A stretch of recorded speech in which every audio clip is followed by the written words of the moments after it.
सद्गुरू सर्वांना माझा नमस्कार। आज आपण पाहणार आहोत एकदम कुरकुरीत आणि हलकी घोसाळ्याची भजी। बघा भजी कशी टम्म फुगलेली आहे आणि छान झालेली आहेत।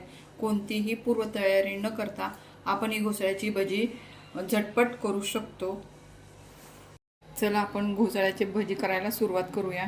इथे मी अर्धी वाटी बेसन पीठ घेतलेलं आहे आणि 2 चमचे तांदळाचं पीठ घेतलेलं आहे।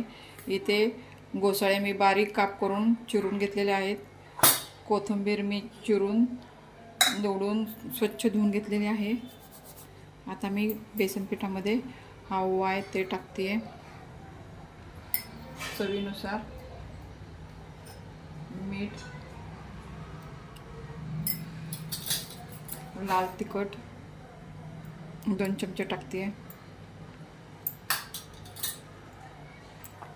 हे तांदळाचं पीठ त्यामध्ये टाकते। कोथिंबीर टाकते।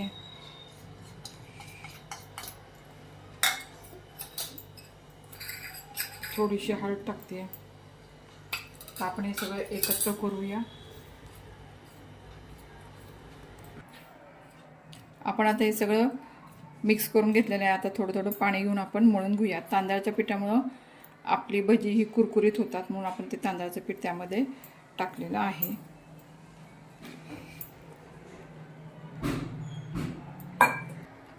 आपलं पीठ असं मळून झालेलं आहे आणि इकडं घोसाळे आहेत त्याचे पण मी असे बारीक आणि काप करून घेतलेले। इकडे मी तेल तापायला ठेवलेलं आहे, त्यामध्ये आपण आता हे टाकून घेऊया।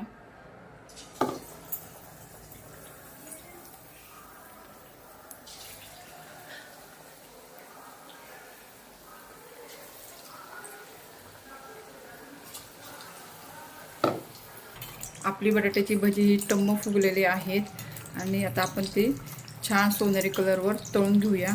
आता मी ही पलटी करते।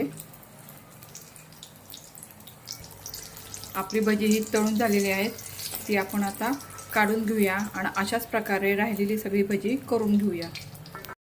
घोसाळ्याची भजी आपली तळून झालेली आहेत आणि आपली भजी ही कुरकुरीत आणि छान झालेली आहेत। व्हिडिओ आवडल्यास व्हिडिओला लाईक करा, शेअर करा, सबस्क्राईब करायला विसरू नका। धन्यवाद।